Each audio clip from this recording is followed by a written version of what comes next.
Bing.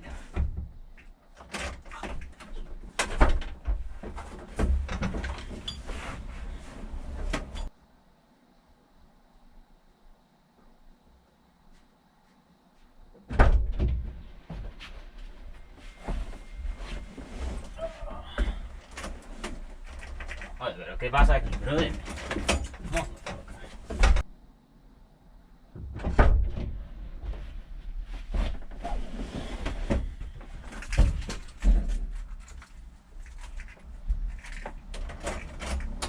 Ahora sí.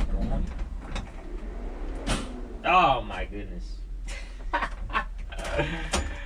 Wow, bro. Shit trying. What's up, everybody? Welcome back to the channel. I got a big video in store for you guys. I'm gonna be installing some rare parts on the Z. I'm pretty hyped about it.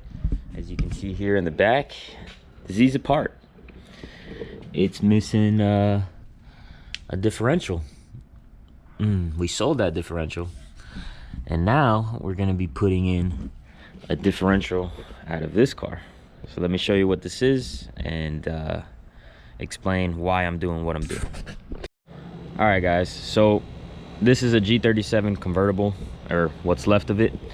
But fun fact, if you guys don't know, I believe it's any 370Z Nismo or any G37 convertible that's manual like that, you feel me, has a 3.9 gear ratio differential, which obviously is a little bit shorter than the 369 that I had in my Z. So what I'm thinking is my last little hoorah for NA, maybe hit the track one more time, I'm going to be using this diff. So I'm going to put the 3.9 in my Z, which I think should complement it well, just because I'm revving out to like almost 8K. I'm going to be staying in my power band. Yeah, I may be shifting a little bit more, but it's going to get me into my power band quicker. And I feel the acceleration in the 60 foot and in the first half of the track is going to significantly improve with just this. I could be wrong. It could not do shit, but I definitely want to try it out, just especially since I have it from a part out car and it is a rare piece. You know, so many people have hit me up to try to buy this diff, and I told them it was sold because I'm putting it in my car. It'll probably be for sale once, you know, I have my fun with it, but overall I want to put it in the car, enjoy it, see how it reacts. I've looked on YouTube, I've looked on TikTok, I've looked on Facebook. I haven't found anybody with this type of combo yet. I'm sure there's out there, but I haven't seen any video proof. So VHR swap 350Z with a 3.9 final drive, it's gonna be sick. So we got to get to work. I got to get this thing up in the air, drop the exhaust, and then pull the diff axles. And then once we have that out, I have some stuff ordered for it and that I'll show you once it gets here. Alrighty, guys, so we have the 3.9 diff dropped out of the G37. We are waiting on some bushings to get here along with some fluid. So I am going to be doing a drain and fill on the diff, along with installing some solid bushings from Z1. I went with solid because that's what I already have on the subframe, so it should be pretty good. And yeah, really hyped on what this is going to perform like in the car. I'm really hoping it is beneficial for me at the track and that we do see some improvements. But regardless, I am happy with it. It's something that I've never experienced in one of these cars, so to be able to put it in my car with the setup that I currently have, I feel like it's going to be rowdy. I mean, it was rowdy before, so it might be even a little bit more rowdy, especially from a dig. So yeah, let's get these bushings installed and drain the fluid. All right, so we got the bushings all pressed out of the diff, so everything is good to go there. We're going to just clean up the inside of that surface so that everything goes in smoothly. And then up here, we just got an order from Z1. I got their solid diff bushing kit. Unfortunately, I'm not going to be using the subframe one since I already have a solid subframe bushing, so that will be for sale. So if anybody wants it, hit me up. We're going to just be mainly utilizing the ones that press into the diff itself. And I went ahead and got the bushing tool that they sell. I honestly think I could have made this myself at Home Depot or whatever, but it's good to have, so I went ahead and got that. And then here, I kind of splurged on myself a little bit. Bro, since the beginning of the channel, when have y'all ever seen me put mold tool in the car? You know what I mean? So I splurged a little bit, and we're gonna do a fluid drain and flush on the diff and go ahead and fill it up with some mold tool just to make sure everything is good and it has fresh fluid. So I'm gonna now take these, put them in a Ziploc, throw them in the freezer. I'll let them sit in there for, you know, a couple hours, and then we'll go ahead and press them into the bushing. The reason why we put them in the freezer just supposedly is it shrinks it up a little bit, so it makes it a lot easier when you're trying to press the bushing in. So let's get that all squared away and then check back in. All right, guys, so I got the bushings out of the freezer, and we're gonna place them in there and get this pretty much this rod set up. So I believe it just goes through and through, and then you tighten each nut on each side, and it just brings the whole bushing pressed into there. So I'm gonna get one done, and then I'll show you guys on the next one. All right, guys, so I got one side in already, as you can see. Hard to see on the camera, but so this side's not done. So you can see obviously like this bushing isn't sitting flush.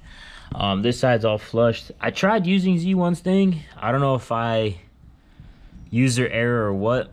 What's worked easily for me was just taking the same bolt that you use to mount the diff, take it out, use the same little washers straight up like this with another washer and a nut right here, and just tighten. It's literally doing the same thing that their tool is, and it's free. Not hating on Z1, you know, they make a lot of cool stuff, but you have this, so there's no reason in paying for that. Maybe the one for the subframe is a different story, but for these, you just use a deep 32 socket. I was able to knock out the stock bushings and then reuse the same type of hardware to press the new solid bushings in. So let's get this side installed, and I'll show you everything when it's done. All right, so bushings are all locked in. Just to show you, this was the setup I had. So essentially just tightening this nut brought everything pressed in together. As you can see, this side's all good here as well. So let's go ahead, drain the fluid, get the other fluid back in, and should be ready to get installed. All right, guys, so now that we got the bushings in, the next order of business is we're going to be draining the fluid. So this is my little setup. We got a chair, the drain is right here, and then I got my pan down there. It looks like it was leaking from the bushing. You see these like little tears here, so I think the bushing on that G was going pretty bad.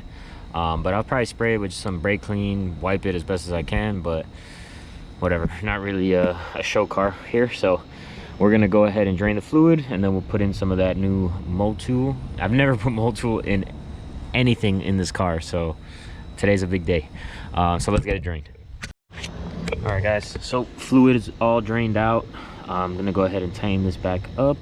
I have to remove these speed sensors because the speed sensors on a 370Z and G37 are different than a 350Z G35. So I have mine dangling in the car, and I'll bolt those on. But let me just take these off to get it out of the way, and then add fluid, and we'll clean everything up.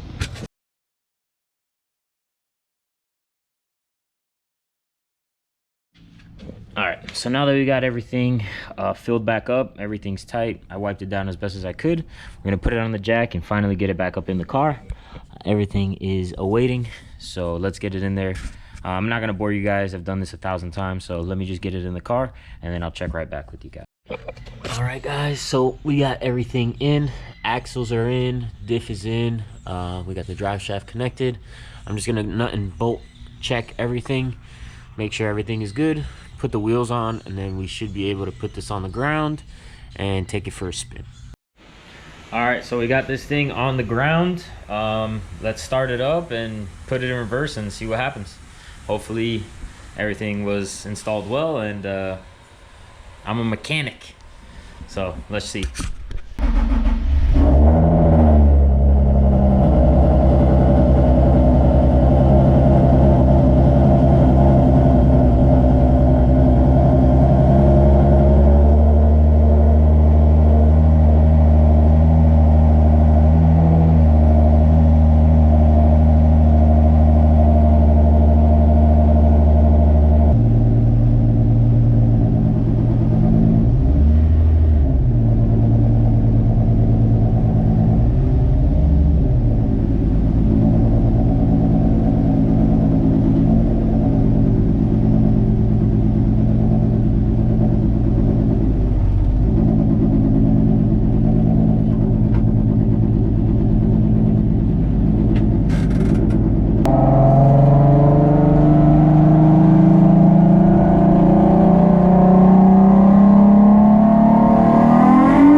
Stop it. Get some help.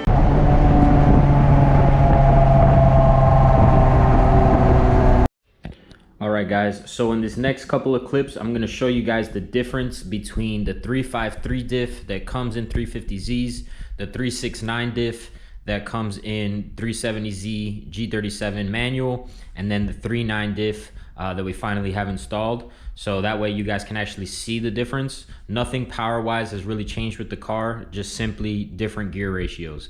And I'll also show you guys why I think the 39 is the best bang for your buck that you can use in an NA VQ platform, especially if you're drag racing it, or if you just want, you know, that raw NA feel where you're never really falling out of power. The 39 diff for something that already comes in these cars from factory is a great option. Obviously you can go buy additional gears from, you know, Z1. I think they have an option for a 408, which, you know, may be better or just as good.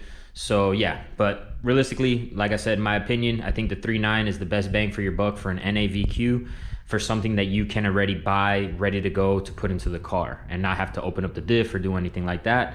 As you know, those 39s did come factory in the G37 manual coupes that were convertibles and the 370Z manual Nismos.